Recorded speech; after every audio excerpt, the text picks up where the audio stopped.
अस्सलाम वालेकुम नाजरीन, मैं मरियम फ़ातिमा। सबसे पहले तो आप सबको शब मेराज की पुरखुलूस मुबारकबाद देती हूँ। आइए नज़र डालते हैं आज की अहम सुर्खियों पर। तुर्की में ज़लज़ले से 84,000 इमारतें तबाह। जुनैद और नासिर कत्ल में असदुद्दीन ओवैसी ने बीजेपी और आरएसएस पर गैर इंसानी फ़ाल की हिमायत करने पर की तनकीद। पुलिस की मुबैना मारपीट, मेदक अब्दुल कदीर खान का इलाज के दौरान इंतकाल। हैदराबाद में कार ड्राइवर 7 करोड़ रुपए मालियत के तिलाई जेवरात लेकर फरार। वेब सीरीज मिर्जापुर के अदाकार शाहनवाज प्रधान का हार्ट अटैक से इंतकाल। अवार्ड तकरीब में चकराकर गिर पड़े। वेब सीरीज मिर्जापुर और फिल्म रईस में काम करने वाले अदाकार शाहनवाज प्रधान दिल का दौरा पड़ने से इंतकाल कर गए। अदाकार यशपाल शर्मा ने ये बात बताई जुम्मे की शाम एक अवार्ड तकरीब के दौरान सीने में शदीद दर्द की शिकायत के बाद शाहनवाज प्रधान बेहोश हो गए। इन्हें दिल का दौरा पड़ा। प्रधान को फौरी तौर पर कोकिला बेन धीरूभाई अंबानी अस्पताल ले जाया गया, लेकिन डॉक्टरों ने मुर्दा करार दिया। तकरीब में मौजूद शर्मा ने इंस्टाग्राम पर तकरीब की तफसीलात शेयर किए। प्रधान ने MS Dhoni, the untold story, खुदा हाफिज, रईस और फैंटम के अलावा वेब सीरीज दी फैमिली मैन और में भी क्या काम किया है। अदाकार राजेश तिलैयानन, जिन्होंने प्रधान के साथ मिर्जापुर में काम किया, ने ट्वीट करके अदाकारों को खराज तहसीन पेश किया। अनूप सोनी, रोहताज गौर समेत कई फनकारों ने प्रधान को इनके ट्वीट पर खराज अक़ीदत पेश किया है। अब्दुल कदीर खान की मौत के जिम्मेदार 3 पुलिस एहलकारों को बरतरफ कर देने मेदक जिले SP से मजलिस रुकन असम्बली की नुमाइंदगी।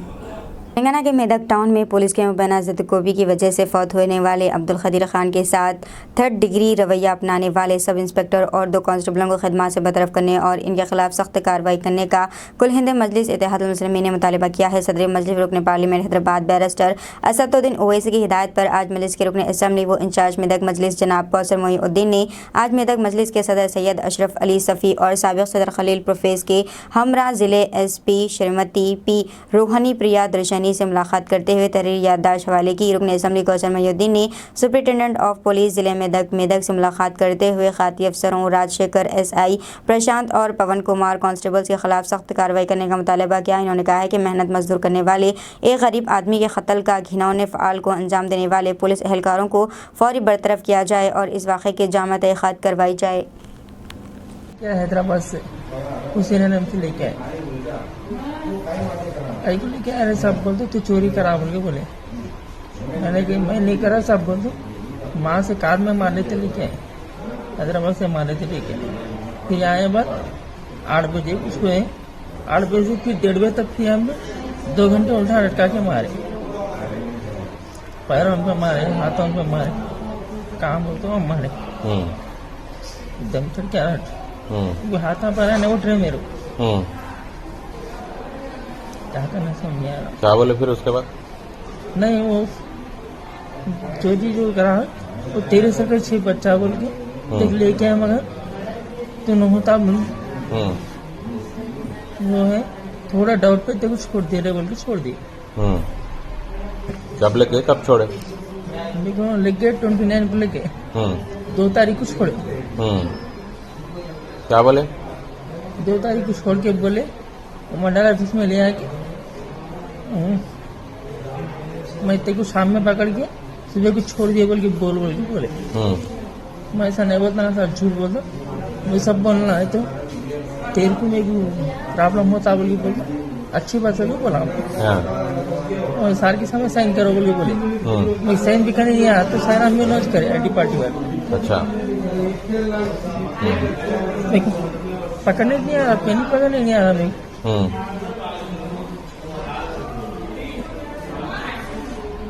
कौन लेके आए? कौन? मेरे को राजशेखर सर, इससे ID पार्टी पवन प्रशांत पवन घोट मारी राजशेखर साहब नहीं से वैसी से बोल के बोले तो उन्होंने 2-3 मारा मारे, मगर ऐसा पवन प्रशांत घोट मारे ID पार्टी वाले। मैं बोला नहीं होता रे, मैंने आपको मारा बोल के बोले तो भी नहीं सुने। होना बोल के साल को चढ़ाते हुए मार देंगे। हमारे आंटी को और बहन को हैदराबाद में पूरा बदलाव कर दिए गए थे। वहां से लेकर के हम मार के टाल दिए।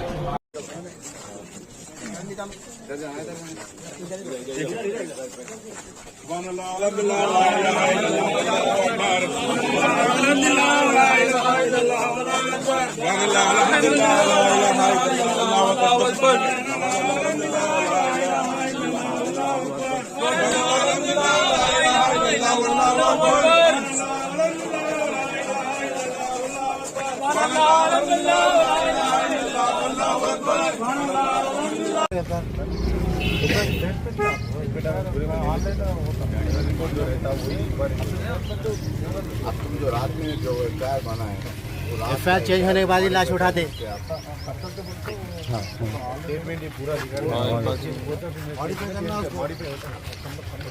मॉडिफाई करके इसके अंदर आप तुम्हारे कांस्टेबल एसआई जो थे उनके नाम इंक्लूड करना इसके अंदर। ऐसा जुल्म करे तो कैसा होगा? ये जुल्म ही क्या फिर? हैदराबाद से ले गया क्या नेक्स्ट था उन्हें आतंकवादी है उन्हें।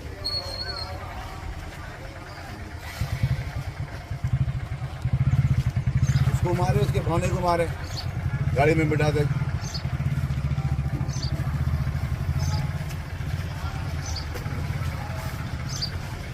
वो जो मैडम से मिलना चाह रहा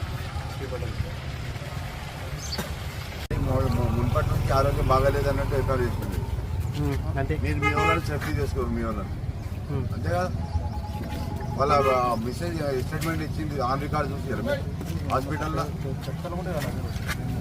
అలా ఎఫ్ఐఆర్ అప్లై చేస్తారా? स्टेटमेंट रिकॉर्ड नहीं हुई ये सर बना रहे थोड़ा वीडियो थोड़ा फोटो। साल रमज़ान में ज़ायरीन को ज़्यादा सहूलतें फराहम की जाएंगी, हरमैन इंतज़ामिया। माह रमज़ान में हरमैन शरीफिन में ज़ायरीन की तादाद हर सीज़न की तादाद से भी ज़्यादा हो जाती है, लिहाजा माह रमज़ान में इंतज़ामिया ज़ायरीन को पेश की जाने वाली सहूलतों को भी वसात देता है। बताया गया है कि सऊदी अरब के तमाम मुतल्लिक़ा इदारों ने रमज़ान और हज सीज़न की तैयारियाँ शुरू कर दी हैं। हर सतह पर हर इदारे तैयारियों में तैयार लाजी है। आजिल वेबसाइट के मुताबिक हरमैन शरीफिन इंतज़ामिया ने रमज़ान के ऑपरेशनल प्लान की तैयारियों के लिए ख़ुसूसी इजलास में ज़ायरीन को आमद को आसान बनाने के लिए मुख्तलिफ पहलुओं का जायज़ा लिया है। ऑपरेशनल प्लान में ज़ायरीन की ज़रूरियात और मुतल्लिक़ा इदारों की जानिब से पेश की जाने वाली तमाम खदमात की निगरानी पर तवज्जो मरकूज़ की गई। इंतज़ामिया का कहना है कि इस साल मस्जिद हराम में रमज़ान के दौरान इफ्तार दस्तरखानों की नंबरिंग होगी। इंतज़ामिया के सरबराह आला शेख डॉक्टर अब्दुर्रहमान अल सदीस ने कहा है कि इस साल रमज़ान में गुज़िश्ता बरस के मुकाबले में ज़्यादा सहूलतें फराहम की जाएंगी। ज़ायरीन को पेश आने वाले मुश्किलात का सदबाब किया जाएगा। मस्जिद हराम और मस्जिद नबवी दोनों मुक़द्दस मसाजिद में ज़ायरीन को मियारी खदमात फराहम की जाएंगी। पुलिस की मुबैना मारपीट मेदक के अब्दुल क़दीर खान का इलाज के दौरान इंतकाल। रियासत तेलंगाना के मेदक टाउन में पुलिस की मुबैना ज़दकोपी की वजह से एक शख्स की मौत हो गई। बताया गया है कि मेदक से ताल्लुक़ रखने वाले मोहम्मद अब्दुल क़दीर खान जी ने 29 जनवरी को मेदक पुलिस से 27 जनवरी को हुई रहज़नी की वारदात में मुलविस होने की शक की बुनियाद पर गिरफ्तार करते हुए मेदक लाकर 3 दिन पुलिस की हिरासत में रखते हुए मुबैना तौर पर ज़दकोप किया था। जुमे को हैदराबाद के गांधी अस्पताल में दौरान इलाज इनका इंतकाल हो गया। ख़ानदानी ज़राए के मुताबिक मारपीट की वजह से अब्दुल क़दीर खान के गुर्दे नागारा हो गए और इन्हें इब्तदाई इलाज के बाद मेदक से हैदराबाद बगैर इलाज ले जाया गया। हैदराबाद के दोनों अस्पतालों में इलाज के बाद गांधी अस्पताल में इन इलाज के लिए दाखिल करवाया गया, लेकिन अब्दुल क़दीर खान का इंतकाल हो गया। ताहम पुलिस ने इल्ज़ामात की तरदीद की है। इस वाक़े पर मेदक के मुसलमानों में काफ़ी गम व गुस्से की लहर दौड़ गई। जुमे और सूरत हाल के पेश नज़र एहतियाती तौर पर पुलिस ने चौकसी अख्तियार की। बरहम मुसलमानों और सियासी कायदीन की जानिब से ज़िले SP समेत मज़लूम अब्दुल क़दीर के वाक़े में मुलव्विस sub inspector mister Rajshekhar, constable Prashant और पवन को फौरी बरतरफ करने का मुतालबा किया गया। इस वाक़े पर सदर मजलिस मेदक सैयद अशरफ अली सफ़ी, कांग्रेस ब्लॉक सदर मोहम्मद हफीज़ उद्दीन, TDP मोहम्मद अफजल और दीगर हम शख्सियतों ने भी अपने घर देखकर और सदमे का इजहार करते हुए अब्दुल क़दीर के साथ इंसाफ का मुतालबा किया। यहाँ इस बात का तज़किरा बेजाना होगा कि इस वाक़े को लेकर मुकामी मुसलमानों का एक वफद MLA मेदक श्रीमती M पद्मा देवेंद्र रेड्डी से इनके आमद पर मुलाकात की। MLA ने इस वाक़े को लेकर ज़िले SP Shrimati P Rohini Priyadarshini IPS और DSP Medak mister P Saidullu से फ़ोन पर बात करते हुए बरहमी का इजहार किया और इंसाफ दिलवाने का तयक़ुन दिया। तुर्की में ज़लज़ले से 84,000 इमारतें तबाह। तुर्की में आने वाले जलजले ने बहुत ज़्यादा नुकसान पहुंचाया है। जानी नुकसान के साथ भारी तौर पर माली नुकसान भी हुआ है। तुर्की वजीर माहौलियाती और शहरी मनसूबेबंदी मुराद कोरम ने कहा है कि 6 फरवरी को आने वाले जलजले की वजह से मुल्क में तकरीबन 84,726 इमारतें तबाह हो गई हैं। इन्होंने कहा है कि ये नुकसान तुर्की के 10 सूबों में हुआ है। ये बात इन्होंने अडानी में डिजास्टर रिस्पॉन्स टीम से बातचीत करते हुए कही है। वजीर मुराद ने कहा है कि जलजले की वजह से ज़्यादातर इमारतों को नुकसान पहुँचा है और इनके महकमे ने तकरीबन 6,84,000 इमारतों का मुआयना किया, जिसमें पता चला है कि 84,000 इमारतें तबाह हो चुकी हैं। मोटरसाइकिल गिरने के बाद शोलापोश हो गई। जगतियाल जिले में हादसा। जगतियाल में एक मोटरसाइकिल हादसे के बाद आग लगकर मुकम्मल तौर पर तबाह हो गई। तफसीलात के मुताबिक जगतियाल जिले के मलयाल मंडल के नौकापल्ली रेलवे ट्रैक के करीब एक मोटरसाइकिल बेकाबू होकर गिर पड़ी और मोटरसाइकिल से पेट्रोल लीक हो गया। इसके साथ ही इसको आग लग गई। इस वाक़े में मोटरसाइकिल पर सवार एक नौजवान जख्मी हो गया। आग से मोटरसाइकिल मुकम्मल तौर पर जल गई। MLS poaching case high court के फैसले पर हुक्म इल्तिवा जारी करने से सुप्रीम कोर्ट का इनकार। सुप्रीम कोर्ट में हुकूमत तेलंगाना को आज उस वक्त झटका लगा जब अदालत उस्मान ने MLS पोचिंग केस में हाई कोर्ट के फैसले पर हुक्म इल्तिवा जारी करने से इनकार कर दिया। आज MLS पोचिंग केस के मुतालिक दाखिल अर्जियों पर जस्टिस BR गवाई और जस्टिस मनोज मिश्रा पर मुश्तमिल बेंच पर समाअत अमल में आई। हुकूमत तेलंगाना की जानिब से अपील की गई थी कि तहक़ीक़ात ख़त्म होने तक किसी को भी गिरफ्तार न किया जाए। ताहम सुप्रीम कोर्ट ने इस अर्जी पर कोई रद्दअमल ज़ाहिर नहीं किया। हैदराबाद में शिवरात्रि और जागने की रात के लिए फ्लाईओवर बंद।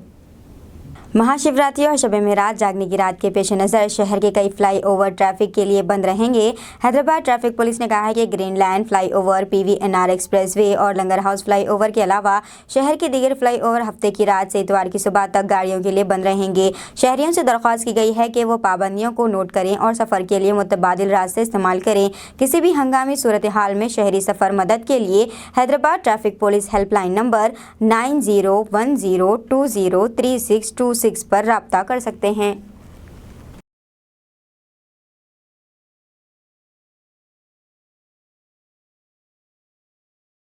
CBI ने दिल्ली एक्साइज पॉलिसी मामले में मनीष सिसोदिया को तलब किया है। ब्यूरो ऑफ इन्वेस्टिगेशन ने हफ्ते को दिल्ली के नए वज़ीर आला मनीष सिसोदिया को एक्साइज पॉलिसी घोटाले मामले में तहक़ीक़ात में शामिल होने के लिए इतवार को तलब किया। सिसोदिया को कौमी दारकूमत में CBI हेडक्वार्टर में सुबह 11 बजे तक तहक़ीक़ात में शामिल होना पड़ेगा। इससे पेश रफ्त के जवाब में सिसोदिया ने एक ट्वीट में कहा है कि CBI दिल्ली में जारी तरक्की को रोकना चाहती है। CBI ने मुझे इतवार को दोबारा बुलाया है। इन्होंने मेरे खिलाफ CBI और ED की पूरी ताकत लगा दी है। इन्होंने मेरे घर पर छापा मारा, मेरी बैंक लॉकर की तलाशी ली, लेकिन कुछ नहीं मिला। मैंने दिल्ली में बेहतर तालीमी निज़ाम का इंतज़ाम किया है। वो इसे रोकना चाहते हैं, लेकिन मैंने हमेशा इनकी तहक़ीक़ात में मदद की है और करूँगा। इन्होंने मज़ीद कहा। CM KCR ने महाशिवरात्रि की मुबारकबाद दी। चीफ मिनिस्टर के चंद्रशेखर राव ने हफ्ते के रोज़ अवाम को महाशिवरात्रि की मुबारकबाद दी। भगवान शिव के नामों का जाप, पूरा दिन रोज़ा रखने और अभिषेकम और खुसूसी पूजा करने से अंदरूनी रूह साफ़ होती है और लोगों में रूहानी असलाह होती है, इन्होंने कहा और इस त्यौहार को अक़ीदत के साथ मनाने पर जोर दिया। वज़ीर आला ने भगवान शिव से तमाम तबक़ों की भलाई के लिए दुआ की और लोगों को खुशहाली के लिए भगवान से आशीर्वाद मांगा। बाद में कार ड्राइवर 7 करोड़ रुपये मालियत के इतलाई ज़ेवरात लेकर फ़रार। कार ड्राइवर में बना तौर पर 7 करोड़ रुपये मालियत के इतलाई ज़ेवरात लेकर फरार हो गया। जुमे की रात SR नगर से श्रीनिवास, जो सोने के ताजिरों के ड्राइवर के तौर पर काम करता है, ने माधवपुर से सोने और हीरों पर मुश्तमिल ज़ेवरात का बैग लेकर SR नगर के मथुरा नगर में एक ग्राहक को पहुंचाना था। पुलिस ने कहा है कि ताहम वो आर्डर देने के बजाय ज़ेवरात लेकर फरार हो गया। सोने के ताजिर की शिकायत की बुनियाद पर SR नगर पुलिस ने मुकदमा दर्ज करके तहक़ीक़ात शुरू कर दी है। मुलजिम की तलाश के लिए खुसूसी टीमें तश्कील दे दी गई। जुनैद और नासिर कत्ल में असदुद्दीन ओवैसी ने BJP और RSS पर गैर इंसानी फ़ाल की हिमायत करने पर तनक़ीद की। AIMIM के सरबराह और रुकन पार्लियामेंट असदुद्दीन ओवैसी ने हरियाणा के भिवानी ज़िले में 2 मुस्लिम नौजवानों के मुबैना कत्ल पर BJP और RSS पर सख्त तनक़ीद की। जुमे को हैदराबाद में मीडिया से बात करते हुए इन्होंने इल्ज़ाम लगाया कि अगवाकारों को BJP और RSS की हिमायत हासिल है और ये एक नाम निहाद गाँव रक्षक गैंग के ज़रिए गैर इंसानी कत्ल है। मैं हरियाणा में एक मुनज़्ज़म गैंग के ज़रिए जुनैद और नासिर के कत्ल की सख्त अल्फाज में मज़म्मत करता हूँ। वो इस वाक़े के ज़िम्मेदार हैं।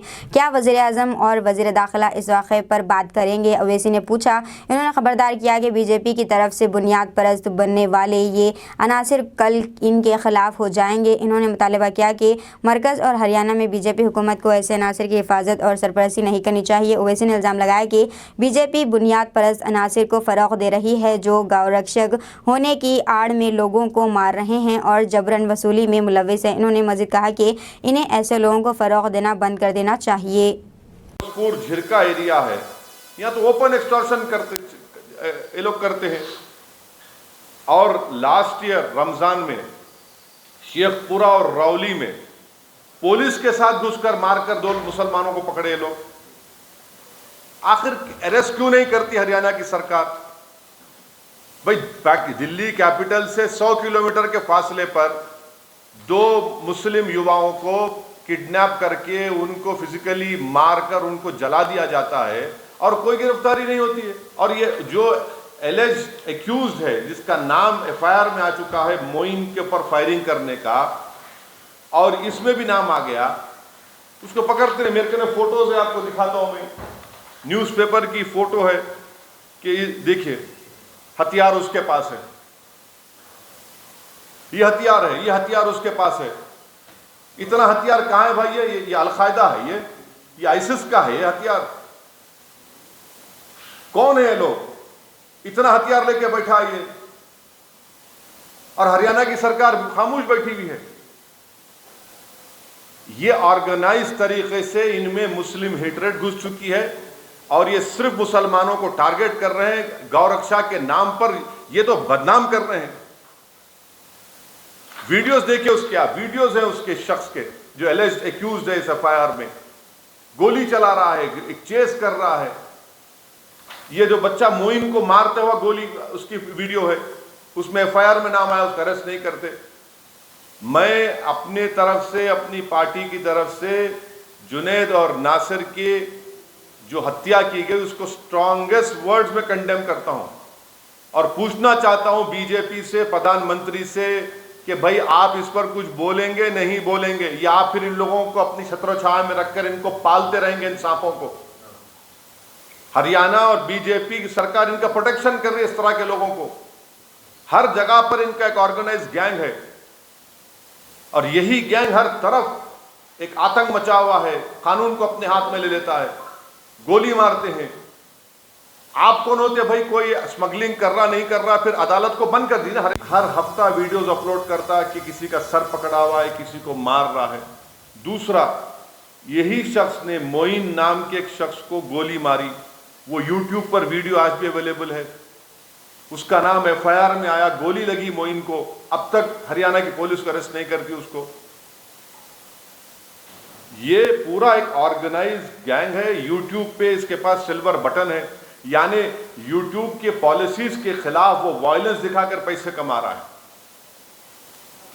तो ये, बल्कि जो गैंग है ये तो दारा सिंह की गैंग याद दिलाती, जो ग्राहम स्टेन्स को जिन्होंने मारा था, ये तो वही गैंग है, उसी आइडियोलॉजी पर चल रहे हैं।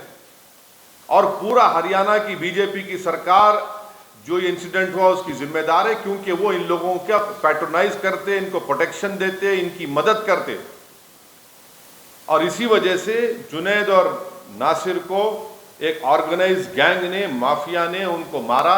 बल्कि अगर उनके नासिर के रिलेटिव का वर्जन अगर सही है तो कितनी तकलीफ दह बात है कि जब इन्होंने किडनैप किया इसको राजस्थान से, किडनैप करके हरियाणा लेकर गए तो मारकर जख्मी कर दिया, पुलिस को दिया कि आप इसको अरेस्ट कर लो। पुलिस ने कहा हम नहीं लेंगे। ये उनके फैमिली का वर्जन है, क्योंकि पुलिस को डर था वो मर जाएंगे, फिर इन कस्टडी डेथ होगा, तो वापस ले जाकर उनके जिस्म को जला दिया, गाड़ी जला दी उन्होंने। आखिर क्या हो रहा है फिर? यही तो हम कह रहे हैं कि मैं अपने पार्लियामेंट की स्पीच में कहा था कि कोई महीना ऐसा नहीं जाता जहां पर भारत के मुसलमानों को धमकी दी जाती है या फिर उनको पीटा जाता है या फिर उनकी जानें ली जाती हैं। एक ऑर्गेनाइज गैंग है, यानी आप हद तो ये हो गई कि हरियाणा से राजस्थान में आकर किडनैप करते हैं। और मानेसर 150 किलोमीटर, याद रखिए आप। निर्मला सीतारमण का कहना है कि हुकूमत तेलंगाना की जानिब से सिर्फ 2 मेडिकल कॉलेजेस की मंजूरी के लिए दरख्वास्त दी गई। रियासती वज़ीर इंफॉर्मेशन टेक्नोलॉजी के.टी. रामाराव ने वज़ीर आज़म नरेंद्र मोदी से अपने काबिनी रफ़ा को एक ही तरह का झूठ बोलने की तरबियत देने की अपील की। अपने ट्विटर अकाउंट पर गुज़िश्ता रोज़ मरकज़ी वज़ीर फाइनेंस निर्मला सीतारमण की जानिब से रियासती हुकूमत की कारकर्दगी पर की गई तनक़ीद पर रद्द-ए-अमल ज़ाहिर करते हुए के.टी. रामाराव ने कहा है कि चीफ मिनिस्टर के चंद्रशेखर राव की जानिब से असेंबली में मरकज़ी हुकूमत से किए गए सवालात का जवाब देने से खासी निर्मला सीतारमण ने दूरदर्शन पर मुनाक़दा प्रोग्राम में मनमानी अंदाज में गुफ्तगू की। के.टी. रामाराव ने कहा है कि तेलंगाना को मेडिकल कॉलेज की मंजूरी के मामले में मरकज़ी वज़रा पर जोर नया झूठ बोल रहे हैं। एक ही मौजू पर 3 वज़रा की जानिब से अलग अलग झूठ बोला गया। इन्होंने कहा है कि मोदी जी कम अज़ कम अपने वज़रा को एक ही झूठ बोलने की ट्रेनिंग फराहम करें। कारगुज़ार सदर BRS ने कहा है कि मरकज़ी वज़रा की जानिब से झूठ का सहारा लिया जाना अफसोसनाक है। इस पर सितम ज़रीफ़ी ये कि एक ही मौजू पर 3 वज़रा अलग अलग झूठे बयान दे रहे हैं। जी किशन रेड्डी कहते हैं कि मरकज़ी तेलंगाना के लिए 9 मेडिकल कॉलेजेस मंजूर किए गए हैं। दूसरे वज़ीर मनसुख मांडविया का कहना है कि मेडिकल कॉलेजेस के लिए हुकूमत तेलंगाना ने मरकज़ की दरख्वास्त तक नहीं की। निर्मला सीतारमण का कहना है हुकूमत तेलंगाना की जानिब से सिर्फ 2 मेडिकल कॉलेजेस की मंजूरी के लिए दरख्वास्त दी गई। इस तरह हर वज़ीर की जानिब से हक़ाइक़ मालूम किए बगैर झूठ बोलते जा रहे हैं। के.टी. रामाराव ने कहा है कि इन हालात में अब ज़रूरी हो चुका है कि वज़ीर आज़म तमाम वज़रा को एक ही तरह का झूठ बोलने की ट्रेनिंग दे। इन्होंने किशन रेड्डी के झूठ पर तंज करते हुए कहा है कि झूठे वज़रा में किशन रेड्डी सबसे बड़े दानिश्वर हैं। इसके अलावा किशन रेड्डी की जानिब से साबिक़ में किए गए ऐलान के हैदराबाद में ग्लोबल मेडिकल सेंटर कायम किया जाएगा कोई भी KTR ने सफ़ेद झूठ करार दिया। रेड्डी पर पागलपन सवार दयाकर राव का बयान। रियासती वज़ीर पंचायत राज दयाकर राव ने कहा है कि सदर TPCC रेवंत रेड्डी पर पागलपन सवार है और वो सिर्फ बकना जानते हैं। आज जनगांव में सहाफ़ियों से बातचीत करते हुए इन्होंने कहा है कि अगर रेवंत रेड्डी ये साबित करते हैं कि मैंने गैर कानूनी अराज़ियात पर कब्जा किया है तो वो अमली सियासत से किनारा कश्ती इख्तियार कर लेंगे। ఎంత మోసం మాటలు మాట్లాడుతుందో ఒకసారి ప్రెస్ మీడియా వాళ్ళు కాంగ్రెస్ కార్యకర్త ఆ పని చేయకపోతే క్యాన్సిల్ చేసి రీటెండర్ ఇచ్చినాం. దాని ఇప్పుడు 10 ఏళ్ళ నుంచి పడ్డది ఇప్పుడు పని నడుస్తారు. దాని గురించి పిచ్చి పిచ్చిగా మాట్లాడతారు. హాస్పిటల్ గురించి మాట్లాడతారు. వాస్తవమే ఈ 6 గంటలు కూడా రావాలి మాట్లాడుతున్నారు. అప్పుడు కేసీఆర్ గారు కష్టపడి ఉత్పత్తి చేయించి బయట రాష్ట్రానికి కొట్టుకొచ్చి మనకి మాట్లాడారు. 20 ఎకరాలు ఆల్రెడీ అలాట్ చేసుకున్నాం. అదనంగా కొడుతున్నాం. కొన్ని అక్కడిక్కడ మీకు ఓవర్లోడ్ అవుతారు. ఎందుకంటే ఎండాకాలంలో ప్రతి ఒక్కరు వేసుకున్నారు. ఎప్పుడైనా లేనంత రైతులు వ్యవసాయం చేస్తున్నారు. కొంత అక్కడ ఇక్కడ కొంత ట్రాన్స్ఫార్మర్లో ఓవర్లోడ్ అయ్యి కొంత ఇబ్బంది అవుతుంది. చాలా దిక్కులు కొత్త ట్రాన్స్ఫార్మర్ కావాలి, ఇంప్లిమెంట్ ట్రాన్స్ఫార్మర్ కావాలని ప్రజలు కోరుకుంటారు. అది కూడా కొంత ఇబ్బంది అవుతుంది. हज दरख्वास्तों का ऑनलाइन दाखिले का बाकायदा आगाज़। सदर नशीन तेलंगाना हज कमेटी मोहम्मद सलीम ने अपने एक बयान में कहा है कि नई दिल्ली के मेन सर्वर के फ़नी खराबियों को दूर कर लिया गया है। सदर नशीन तेलंगाना हज कमेटी मोहम्मद सलीम ने अपने एक बयान में कहा है कि नई दिल्ली के मेन सर्वर के फ़नी खराबी को दूर कर लिया गया है। इन्होंने बताया कि पीर 13 फरवरी से रस्मी तौर पर आज़मीन हज की दरख्वास्तों का अमल शुरू किया गया था, लेकिन नई दिल्ली के मेन सर्वर में मुसलसल फ़नी खराबियों की वजह से आज़मीन हज दरख्वास्तों को ऑनलाइन करने से महरूम रहे। जुमेरात 16 फरवरी से ऑनलाइन दरख्वास्तों का अमल बहाल हो गया है। मोहम्मद सलीम ने 2023 के हज दरख्वास्त गुजारों से ख्वाहिश की है कि वो अपनी दरख्वास्तों को ऑनलाइन करवा सकते हैं। इन्होंने अपने बयान के आखिर में दरख्वास्त गुजारों आज़मीन हज से अपील की कि वो हज हाउस नामपल्ली को रास्त पहुंचकर अपनी दरख्वास्तों को ऑनलाइन करवा ले। आज़मीन हज के लिए ये एक अहम ज़रूरी इत्तला है, नोट फरमा लें। मज़ीद तफसीलात के लिए फ़ोन नंबर 2329879340 या फिर 2323631040 पर रब्त पैदा कर सकते हैं। दीजिए नाज़रीन, मरियम फातिमा को इजाज़त। मिलते हैं अगले न्यूज़ बुलेटिन में। साथ ही साथ हमारे चैनल को लाइक, शेयर और सब्सक्राइब करना ना भूलें और देखते रहिए तेलंगाना न्यूज़ टुडे।